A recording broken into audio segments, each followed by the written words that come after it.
ओम नमः शिवाय। श्री शिवाय नमस्तुभ्यम। तो आज मैं आपको सोम प्रदोष व्रत की कथा सुनाने जा रही हूँ। अगर आपको ये कथा पसंद आए तो कमेंट बॉक्स में ओम नमः शिवाय जरूर लिखिए। साथ ही अगर आपने अभी तक मेरे चैनल को सब्सक्राइब नहीं किया है तो सब्सक्राइब कर लीजिए और बेल आइकन को क्लिक कर दीजिए, जिससे आपको हमारी वीडियो की नोटिफिकेशन आपको मिलती रहे। हिंदू धर्म में प्रदोष व्रत का बहुत अधिक महत्व होता है। प्रदोष व्रत भगवान शिव को समर्पित होता है। प्रदोष व्रत में विधि विधान से भगवान शिव की पूजा अर्चना की जाती है। मान्यता है कि प्रदोष व्रत कथा का पाठ अवश्य करना चाहिए। प्रदोष व्रत कथा का पाठ करने से भगवान शिव की विशेष कृपा प्राप्त होती है और भगवान शिव की कृपा से सभी मनोकामनाएं पूर्ण होती हैं। हिंदू धर्म प्रदोष की तिथि बहुत ही खास होती है, क्योंकि सोमवार भगवान शिव की पूजा का विशेष दिन है। इसीलिए इसकी महत्वता अधिक है, क्योंकि अधिकांश लोग अविष्ट फल की प्राप्ति के लिए यह व्रत नियमित रूप से करते हैं। जब तक आप प्रदोष व्रत की विधि और उद्यापन कर्म इस प्रकार करने चाहिए जैसे अन्य प्रदोष व्रत में करते हैं। अब सुनिए प्रदोष व्रत की यह कथा। पौराणिक कथा के अनुसार एक नगर में एक ब्राह्मणी रहती थी। उसके पति का स्वर्गवास हो गया और राज्य पर नियंत्रण कर लिया था, इसीलिए वह मारा मारा फिर रहा था। राजकुमार ब्राह्मण पुत्र के साथ ब्राह्मण के घर रहने लगा। एक दिन की बात है, वह राजकुमार ब्राह्मण पुत्र के साथ वन में घूमने गया। वहां पर उसे गंधर्व कन्या, जिसका नाम अंशुमती था, उसने राजकुमार को देखा और वह राजकुमार को देखते ही उस पर मोहित हो गई। अगले दिन अंशुमती अपने माता पिता को राजकुमार से मिलने आई। उन्हें भी राजकुमार पसंद आ गया। राजकुमारी अंशुमती के पिता ने वैसा ही किया। राजकुमार और अंशुमती की धूमधाम से विवाह कर दिया। ब्राह्मणी प्रदोष व्रत करने के साथ भगवान शिव की पूजा पाठ भी किया करती थी। प्रदोष व्रत के प्रभाव और गंधर्व राज से की सहायता से राजकुमार ने विदर्भ से शत्रुओं को दे दिया और अपने पिता के साथ फिर से सुखपूर्वक रहने लगे। राजकुमार ने ब्राह्मण पुत्र को अपना प्रधानमंत्री बना लिया और सुखपूर्वक रहने लगे।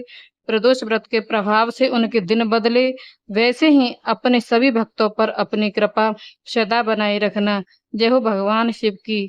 पूजा विधि: इस दिन सुबह जल्दी उठकर स्नान आदि करके घर के मंदिर में अगर संभव है तो व्रत करें। भगवान शिव का गंगा जल से अभिषेक करें। भगवान शिव को पुष्प अर्पित, बेलपत्र अर्पित करें। धूप दीप गंगा जल आदि से भगवान शिव की पूजा करें। इस दिन भोलेनाथ के साथ माता पार्वती और भगवान गणेश जी की पूजा करें। किसी भी शुभ कार्य से पहले भगवान गणेश जी की पूजा अवश्य की जाती है। भगवान शिव जी को भोग लगाते समय इस बात का ध्यान रखें, भगवान जी को सिर्फ सात्विक चीजों का ही भोग लगाया जाता है। भगवान शिव की आरती करें। इस दिन भगवान शिव का अधिक से अधिक ध्यान करें और शिव पूजा की तैयारी करें। भगवान शिव का जल से अभिषेक करें। इसके बाद सफेद फूल बेल पत्र से कथा पढ़ें। प्रदोष का दिन भगवान शिव को अति प्रिय माना गया है। इस दिन भगवान शिव की आराधना करने से निर्धन को धन, निसंतान को संतान प्राप्त होती है। सोमवार के दिन आने वाले प्रदोष को सोम प्रदोष व्रत कहते हैं। यदि हमेशा मन में घबराहट बनी रहती है और चिंता बनी रहती है तो आप भगवान शिव के इस कल्याणकारी व्रत को जरूर करना चाहिए।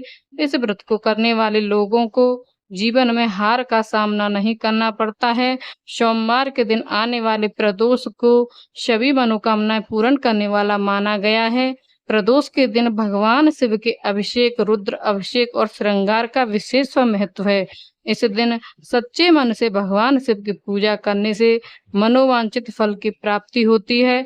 लड़का या लड़की की शादी विवाह में आदि देरी हो रही हो तो प्रदोष व्रत भगवान शिव को समर्पित है। सोम प्रदोष पर भगवान शिव, देवी पार्वती, भगवान गणेश, भगवान कार्तिकेय और नंदी जी की पूजा की जाती है। हिंदू मान्यता के अनुसार जो लोग इस दिन भगवान शिव की पूजा करते हैं और पूरे दिन उपवास रखते हैं, उन्हें स्वास्थ्य, धन, समृद्ध और शांति पूर्वक जीवन का आशीर्वाद मिलता है। साथ ही जो लोग विभिन्न रोगों से पीड़ित हैं, उन्हें सौम्य प्रदोष व्रत करने से राहत मिलेगी। उन्हें भगवान शिव की कृपा के साथ साथ दिन के संबंधित ग्रह से भी लाभ मिलता है। कुछ महिला भक्ति, सुयोग, बढ़िया संतान की प्राप्ति के लिए भी सोम प्रदोष व्रत करती हैं। ओम नमः शिवाय। आपको यह वीडियो पसंद आया है तो कमेंट बॉक्स में ज़रूर बताइए। साथ ही मेरी वीडियो को ज़्यादा से ज़्यादा शेयर कीजिए, लाइक कीजिए।